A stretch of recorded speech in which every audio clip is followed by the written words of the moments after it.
Nagkatuluyan pala kay Ma'am Teresa, ha? Di mo lang sinasabi. Walang matimtimang birhen sa matyagang manalangin. Hindi naman birin si Ma'am Teresa eh. May anak na yun eh. Eh akong birhen eh. Teresa, magpakasal na tayo.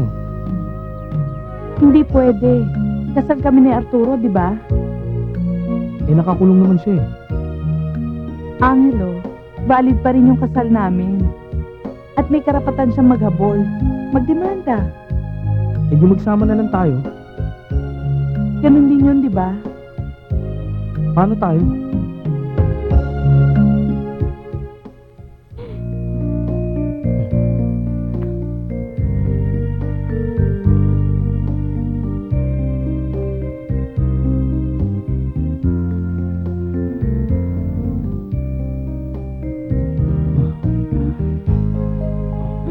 Nagkatuluyan pala kay Ma'am Teresa, ha? Di mo lang sinasabi.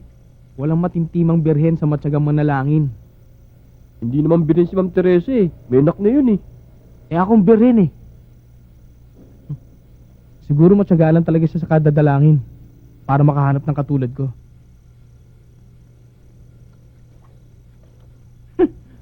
Pero pare, seriously, mahal ko talaga si Teresa. Virgin or not. And I have decided that she's the woman I'll spend my life with. Kahit gaano pa katagal. Kahit wala nang pag-asa. Eh okay, let's drink to that. Oh, kampay.